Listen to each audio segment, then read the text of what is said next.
Hi everyone, here's some of what's heading your way tonight to your news at 9. Many people around here remember November 11th, 1978, the day the Connor Hotel collapsed. What they don't remember is the legacy the hotel left behind. I'm Chris Warner. We're going to tell you about a book that's chronicling that legacy and why the hotel is so important to the city of Joplin.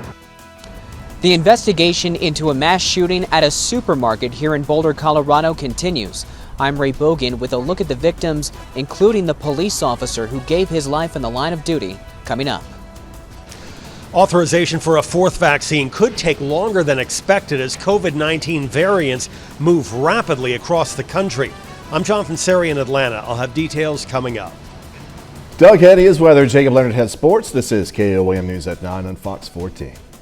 The 4 states' most watched news starts now. Thank you for joining us tonight. I'm Jordan AUBEY. Joplin celebrates its 148th birthday by revisiting the history of the Connor Hotel. Our reception tonight featured a presentation from Dr. Chad Stebbins. He's an MSSU professor, also an author of a book about the Connor Hotel.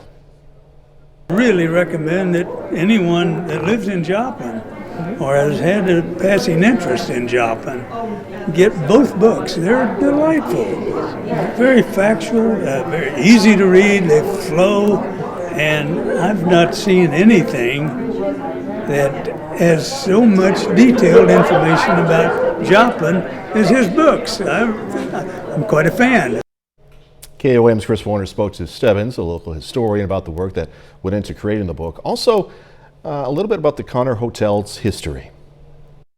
November 11th, 1978, the day the Connor Hotel collapsed. Well, so many people remember where they were in 1978 when the Connor Hotel collapsed prematurely just prior to a scheduled demolition. Dr. Chad Stebbins from MSSU decided to write a book about the Connor because people need to remember its legacy. This book tells the story of how it originated, the $1 million that Mr. Connor spent building it, all the extravagances that went into it, all the famous people who stayed there. Brad Belk, Joplin's community historian, says those stories are what matter the most. It is so meaningful to our past, and it has even more meaning since there's nothing there left. And so how do we tell those stories but through rich stories, and Chad captured that very well. But he didn't capture it overnight. A few years ago I started wondering, well, is there enough material to write a book about the Connor? And I started doing my research, and it turns out there was far more than enough. It took 4 years of grueling research to track down all the stories the Connor had to share. The Connor Hotel was so important in people's lives in the sense of either they were eating, dining, dancing, seeing loved ones there. It was, when I think of the clubs, it started the Joplin Historical Society, the Rotary Club. Our organizations began there, and they held their meetings. Stebbins hopes his book will keep alive the city's lost history. Well, so many people today really have a regret that the Connor was torn down in 1978. They sure wish that the building could have been saved, that along with the Keystone Hotel across the street. It'd be so fantastic if we could have these legacies from yesterday still standing at 4th and Main. In downtown Joplin, Chris Warner, KOAM News. Stebbins says you can buy the book through Amazon. Doug Heddy joining us now with the first look at the forecast. That wind, though. Yeah, a little bit on the windy side for us today. Plus, it was kind of cold. We only went mainly into the mid-50s for highs. Our high was actually a midnight high, and we dropped back to about 51. So kind of chilly today, but at least we'll get some sunshine back for us tomorrow. We still have a lot of clouds across the region, but all the rain has been rotating out of here. These clouds will start to break up as we go through the overnight hours for us tonight, and then we're going to watch our next storm system, which will roll in by the time we head into tomorrow night. So those are the things kind of on the horizon. Right now it looks okay. We're sitting into lower 50s, still kind of windy. We got those southwesterly winds at about 10 to 20, and they will start to diminish a little bit as we go through the overnight hours. Of course, we're going to look at our next storm system here in just a bit. Doug, thank you. Shooter who opened fire at a supermarket in Boulder, Colorado yesterday, killing 10 people, including a police officer, has now been charged with multiple counts of first-degree murder. As authorities try to piece together what happened, we're learning more about the victims of this horrific attack. Fox News correspondent Ray Bogan has more now from Boulder. The complex investigation into the deadly shooting continues here in Boulder, Colorado, as victims' loved ones are now grappling with immense loss. Boulder police identifying the suspected gunman who opened fire at the King Supermarket as a 21-year-old man. He has been charged with 10 counts of murder in the first degree. Monday's deadly rampage began outside the busy shopping complex, then continued inside. When police arrived on the scene, they immediately engaged the shooter, exchanging gunfire with him. It was during that shootout when veteran police officer and father of 7, Eric Talley, was killed. When the moment the act came, Officer Tully did not hesitate in his duty, making the ultimate sacrifice in his effort to save lives. That's a definition of an American hero. A memorial on a police cruiser outside the Boulder Police Department is growing as the community honors the 51-year-old fallen officer. The 9 other victims range in age from 20 to 65. We are committed with state, local, and federal authorities for a thorough investigation, and will bring justice to each of these families. Tuesday afternoon, President Biden spoke about the tragedy. It's the second mass shooting in less than a week. I just can't imagine how the families are feeling, the victims whose futures were stolen from them, from their families, from their loved ones, who now have to struggle to go on and try to make sense of what's happened. The president ordered flags be flown at half-staff until sunset on Saturday. In Boulder, Colorado, Ray Bogan, Fox News. Joplin Health Department is reporting a new coronavirus-related death. Officials say the patient was a 62-year-old woman. This death brings the city's total count to 129.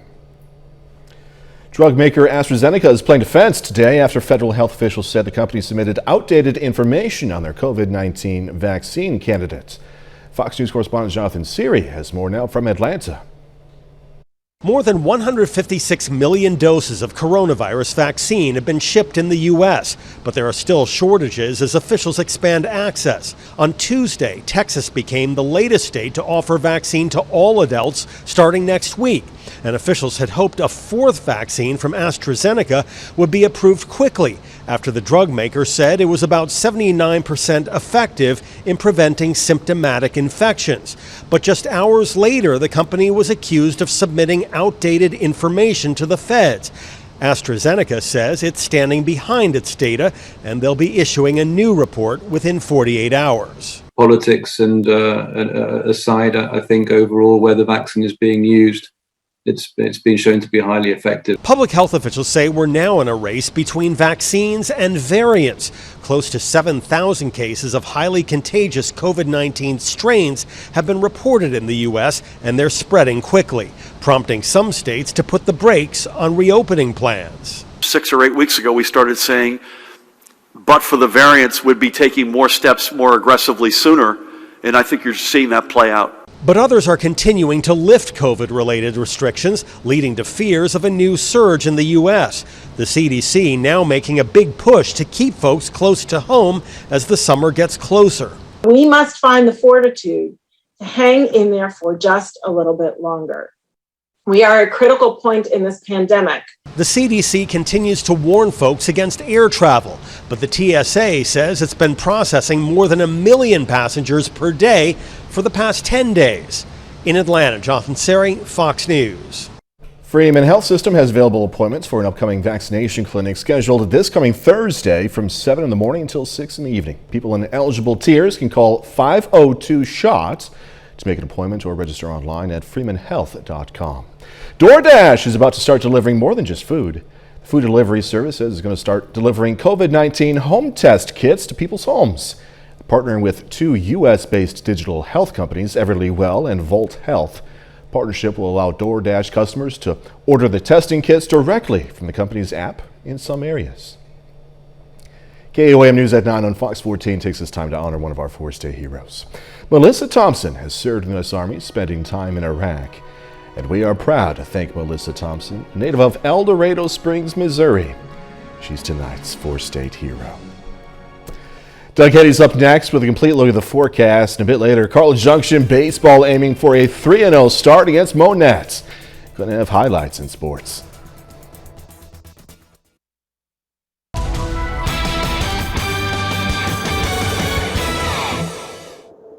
Well, it turned out to be kind of a crummy day for us today. A lot of clouds across the region. We had some rain last night and then into the morning hours, but most of the day has been dry, just kind of dreary and kind of cold, kind of windy across the entire viewing area. But you can look at our rain stats, about 0.2 of an inch. For the month, we're over 5.25. March has been a very wet month.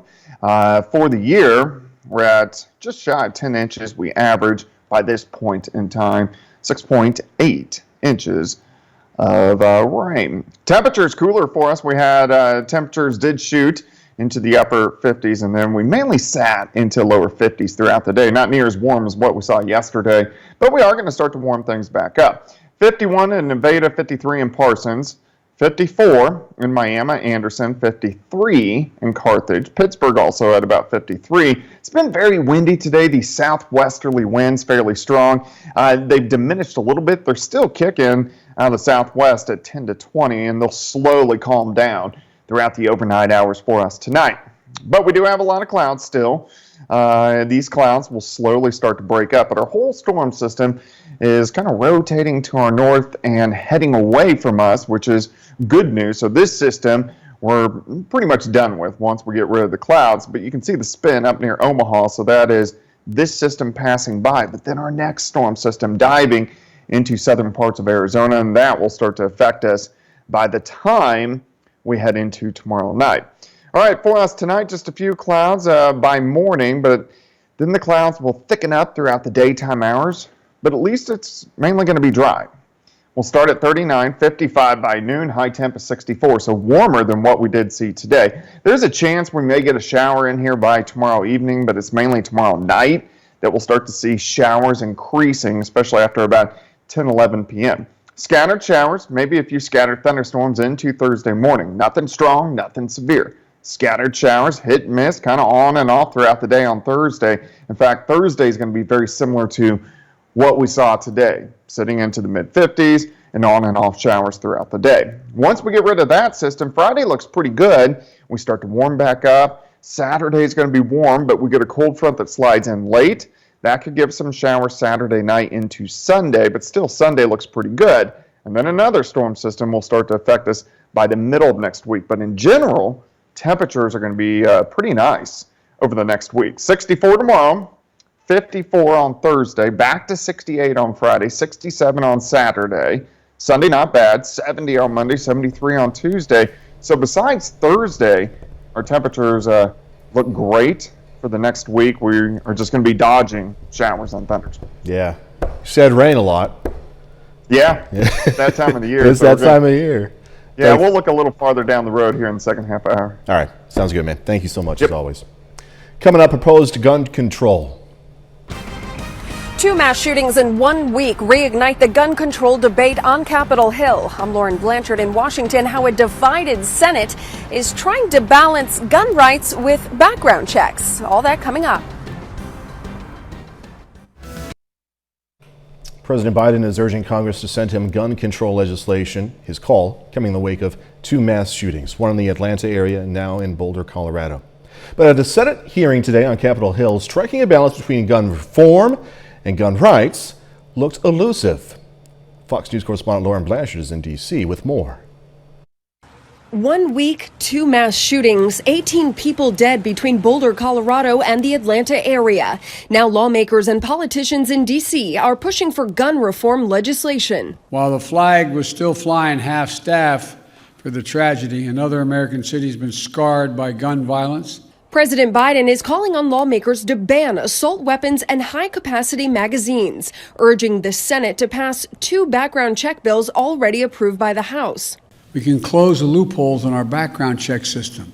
In a Senate judiciary hearing, witnesses and lawmakers went back and forth over what would constitute common sense reform. There is no constitutional impediment to passing life-saving gun laws. The real issue is that many of these people, far too many, pass those background checks in the first place. Republicans have long supported Second Amendment rights. I don't believe we have a gun control problem in America. I believe we have an idiot control problem. Democrats may struggle to get at least 10 GOP senators to vote in favor of the 2 House bills. I hope that we can come up with some legislation that's bipartisan. Moderate Democratic Senator Joe Manchin also says he's not in favor of the House bills. I'm willing to sit down with him and see if we can find a common ground. Certainly keeping firearms out of the hands of convicted felons and mentally unstable people should be something everyone agrees on. President Biden says this is not the last you'll hear from him on gun reform. The White House press secretary said they are also considering executive action. In Washington, Lauren Blanchard, Fox News. Just ahead, an inside look at the southern border. The immigration crisis continues along the southern border. I'm Doug Luzader in Washington. Coming up, we'll have pictures from inside one of those detention facilities. Just ahead.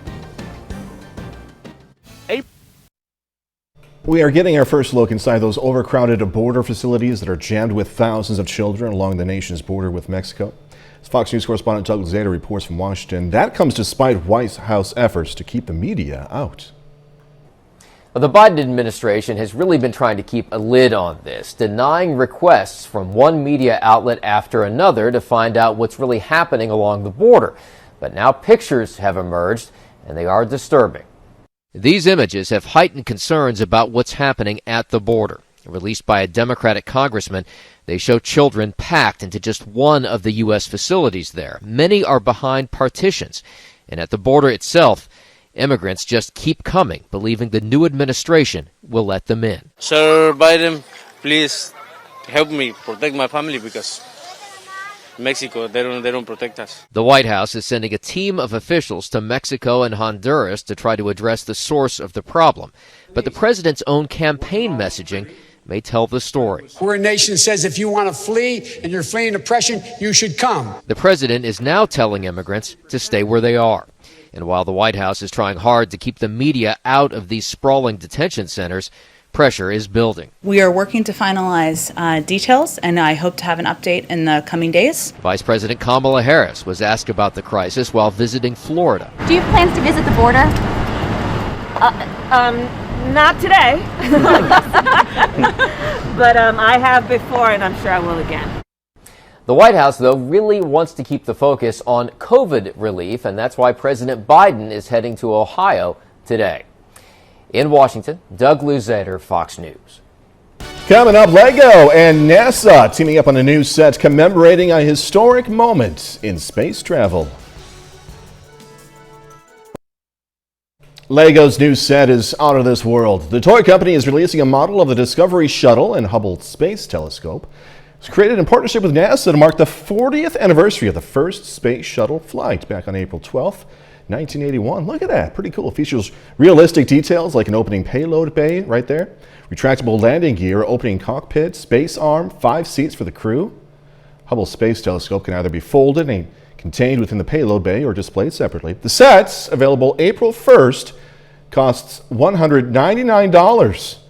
Has more than 2,300 pieces. My youngest son loves Legos. Absolutely. You can get creative with it and all that stuff. I don't have enough patience. I like looking at them when they're done, just not building them. So anyway, 30 more minutes, news, weather, and sports coming away. Going to tell you about a new degree option soon to be offered over at Pitt State. Plus, George Floyd's death led to protests and riots around the world. Now the trial is here. The jury is seated. I'm Matt Finn in Minneapolis. there's a new degree option at Pitt State offered online. It's an Associate of Applied Science in Career and Technical Education degree for people who would like to teach in their current career field at a high school or at a community college. We also have a group of individuals who are working on certification that also teach at high school levels as well. And since all of them are very place-bound as far as where they're teaching, we decided to offer this online just so that they could have access to that. So they'll build a personal plan for the individual. And so that makes it so nice, is to be able to come into their program, knowing what you need to achieve your goal. New program officially starts this fall. Boys and Girls Club of Southwest Missouri announced the winners of its second annual Black History Month art contest. Out of 10 finalists, Rowan James was the big winner. He drew this picture of Michael Jordan. James was joined on the podium by And Motinia Warren, she took second place with her portrait of Chadwick Boseman, the Black Panther. And Alyssa Curry took third with her drawing of entertainer Lizzo. All three took home cash prizes. Big congratulations to all of you guys. Well, a new poll shows most parents are worried this pandemic is making their kids fall behind in school.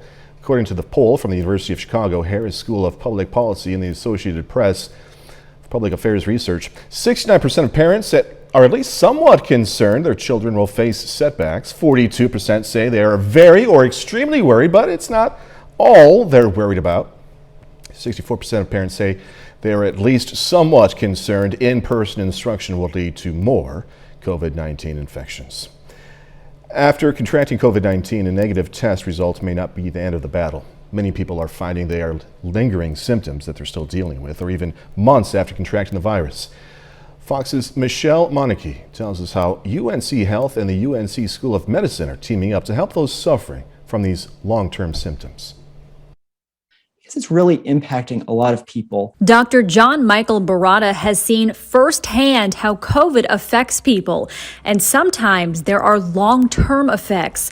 That's why he teamed up with UNC Health and the UNC School of Medicine to create a program to help those still struggling. And that program is popular. So far, they have about 75 people. A lot of our patients are people who are still struggling, unfortunately, with lingering fatigue or shortness of breath, anxiety, sleep difficulties. Someone with lingering effects after COVID, Quinn Howard from Pink Hill. I would have to go to urgent cares, to the ER several times. Because of severe headaches. Howard got COVID last summer and says his symptoms were typical: loss of smell and taste, and the occasional headache. He felt better for a few weeks, but things took a turn, and by September, he knew something was wrong. I mean, I'd go 3 and 4 days and wouldn't even leave the house. I'm completely convinced that this is COVID related. So he started seeing a neurologist. And he still sees him today. I want to be able to be pain-free. I want to be able to come home at night, every night, and to be able to enjoy my children. I'll be able to get to that point again soon, I hope. And Dr. Barada believes COVID patients with long-term effects, like Howard, will too. Do you see this as something going forward that is going to be pretty beneficial in helping people recover from COVID? Yes, I think this is a really important part of recovery for people who are still struggling to get back to their prior daily activities. Michelle McConaughey, WRAL News. U.S. workers want a raise. A Harris poll on behalf of Glassdoor shows more than half of U.S. employees say they plan to ask for a pay raise within the next 12 months. 54% of workers are looking for a pay raise, bonus, or cost of living increase in 2021 after a year of virus-induced financial hardship. Survey shows men are more likely than women to ask for a raise, and during the pandemic, about 25% of all U.S. employees saw their pay decrease. Experts say now is the time to speak up, especially as the economy starts to improve. Man in the Houston area is seen hitting a dog at least 20 times and gets the attention, rightfully so, Houston's Animal Cruelty Prevention Team. The incident was captured on a home surveillance camera in Katy, Texas. The dog appears to be running from its owner, who coaxes the dog back to him. The owner is then seen hitting the animal, as we're seeing, nearly 24 times with a leash, a shoe, all while yelling at it. A tip was sent to the society, to the SPCA, and Harris County officials seized the dog from the owner. No charges have been filed, but they could be coming, and officials hope this reminds people to speak up if you see something. Opening statements in the trial of the former officer accused of killing George Floyd are less than a week away. Today, the jury was seated. Fox News correspondent Matt Finn has more. The jury that will decide the fate of former Minneapolis police officer Derek Chauvin is now complete. Today, the 15th and final juror was seated. Juror 131, you will be on our jury. Hennepin County Judge Peter Cahill summoned 12 jury candidates to the courthouse Tuesday, determined to find that last juror. Over the past 2 weeks, potential jurors have faced intense questioning about their views on the criminal justice system and ability to remain impartial. In terms of police reform, what are your thoughts on police reform? You may hear testimony from two witnesses. How do you determine which of those two people may or may not be telling the truth? The jury is composed of 9 women and 6 men ranging in ages from their 20s to 60s. All 15 will return to the courthouse next Monday, but only 14 will be sworn in. That 15th juror will be dismissed if they are not needed. Defense attorneys and prosecutors are now gearing up for opening statements scheduled to begin Monday. Chauvin is facing second-degree murder, third-degree murder, and second-degree manslaughter charges in the death of George Floyd. Legal experts say a powerful opening statement could set the framework for the jury. And it also encourages them to trust you as the lawyer as being another juror of sorts, that your words, your thoughts, your themes hopefully will go back with them into the deliberation room. All the jurors will remain anonymous until the judge decides it's safe to release their names. Many of the jurors indicated that they are a bit apprehensive. In Minneapolis, Matt Finn, Fox News. A bit later, a controversial move in a Chicago suburb. Righting the wrongs of the past. I'm Famie Redwood with the country's first reparations for Black families.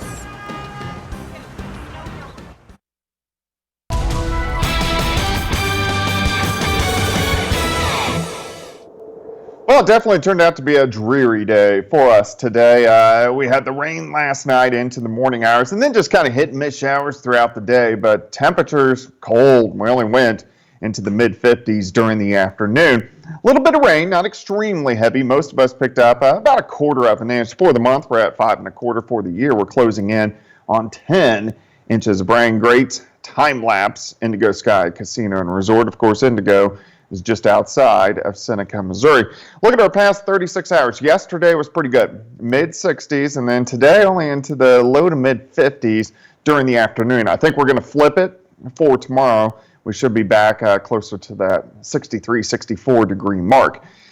Most of us right now, lower 50s. I think eventually, once the clouds break, we'll drop back 39 or 40 degrees. So it is going to be kind of cold for us tonight, but at least the winds are slowly diminishing. They're still strong, southwest at 10 to 20. But once we get into tomorrow and the storm system pulls far enough away, we'll see the winds really diminishing. A lot of clouds out there right now, but you can see our storm system wrapping up across the northern parts of the plains, heading away from us. But if you look back across Arizona and also New Mexico, that's our next storm system. So one system moves out, second system moves in, which is going to drop in for us by tomorrow night. Tonight's going to be okay. Partly cloudy skies. We're not going to have any fog or anything just because the winds are too strong. And then clouds really increase for us tomorrow. I do think we'll get some sunshine during the morning hours, but clouds really thicken up, but at least warmer. We're going to go back into the 60s. 39 to start, 55 by noon, high temp is 64 by the afternoon. There is a slight chance we may get a random shower in here by the evening hours, but better chances tomorrow night. Rain chances will start to increase, periods of showers, even a few thunderstorms. Nothing too strong or severe. And then Thursday, very similar to today, just kind of dreary into the 50s, on and off showers throughout the day. So that's our next system we got to watch. I do think Friday looks pretty good. There's a slight chance we could get a shower late in the day as a warm front lifts through, but temperatures are going to be into the upper 60s. We're going to be into the upper 60s again Saturday. A few showers Saturday night. We cool down a little bit on Sunday, but warm right back up on Monday. So in general, temperatures looking pretty good over the next week. 64 tomorrow, only 54 on Thursday. 68 Friday, 67 with some showers late on Saturday. Sunday looks good, Monday looks good. Tuesday, rain rolls right back in. So if we continue from next Tuesday, we're going to cool down a little bit on Wednesday and then rain right back in Thursday, Friday, Saturday. So next week is going to be active, it's going to be wet, and then we really cool down that first full week of April. That first full week of April is the part of the pattern that gave us the polar vortex, the Arctic blast back in mid-February. This time around, cooler, but not Arctic air, so that's good. Yeah, April showers. It's that time, as you were saying earlier. Yeah, definitely. Thank you, Doug. Coming up in sports, going to hear from a former Joplin High School standout after his breakout game on the football field over the weekend. Plus, Pitt State softball hosting a doubleheader against Southeastern Oklahoma. Jacob Leonard has that and more next.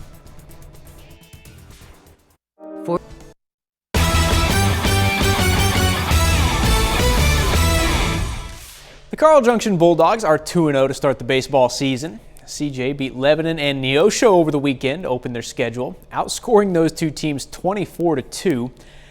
Today, the Bulldogs back on the field facing MONETT at Joe Becker Stadium in Joplin. Top of the first, Tanner Wright, grounder to the left side. Good enough for an RBI, brings Jason Garner home. Cubs lead by 1. Skipping ahead, bottom of the third now, Noah Southern finds some space out in left center. 1 run scores, but check it out. Southern hustles around for the inside the park homer. Bulldogs get their first lead 2-1. In the fourth, Dylan Eck swipes third, then Jordan Woodruff pokes it through the left side. Brings Eck home. CJ leads by 2.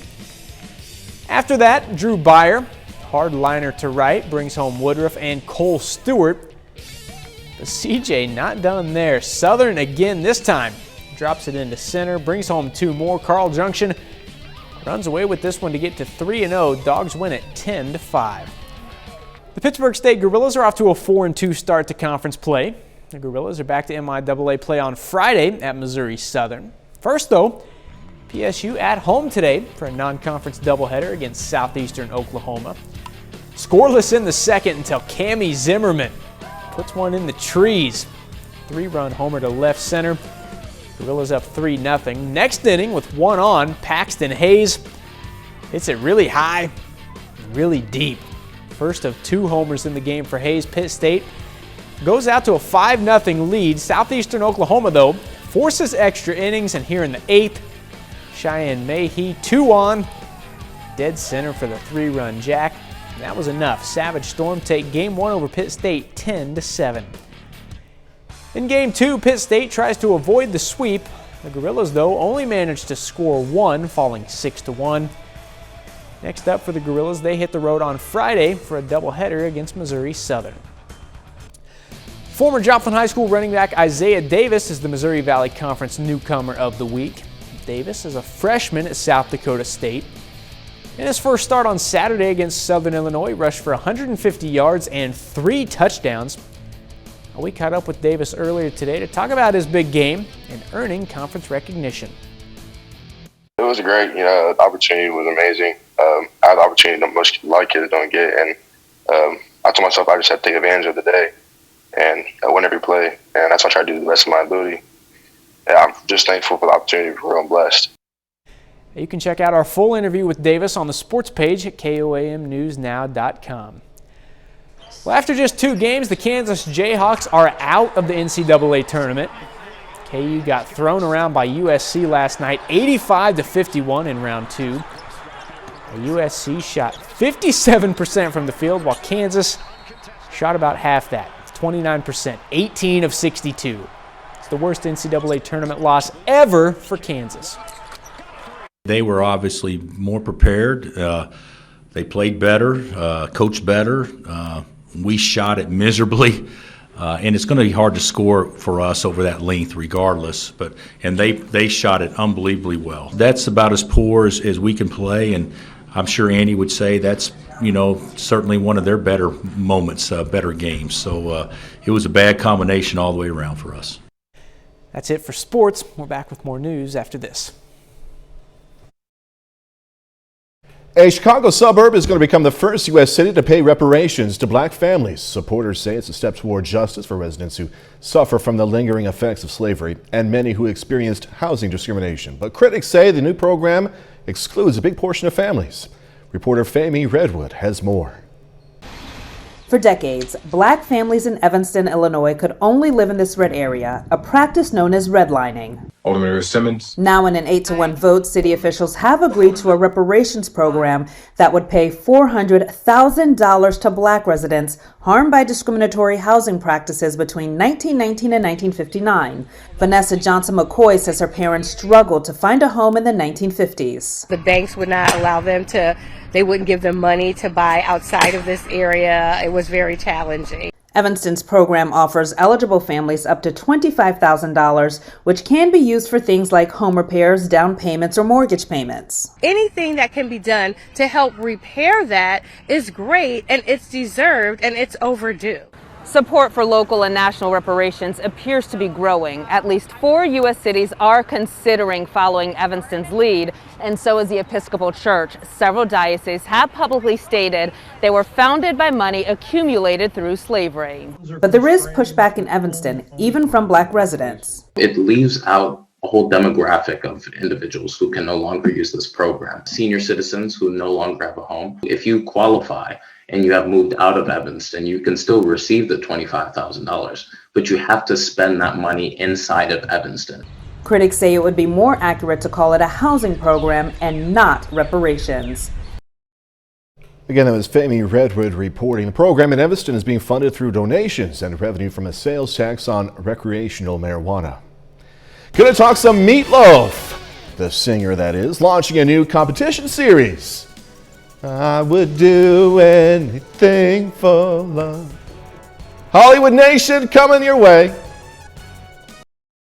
Jamie Foxx's next big role, Mark Wahlberg's faith-based drama, and Meatloaf heading to the kitchen.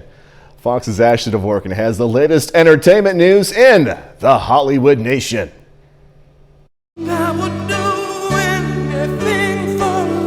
Meatloaf challenges couples, Wahlberg's new faith-based project, and Fox laces up his gloves in the Hollywood Nation.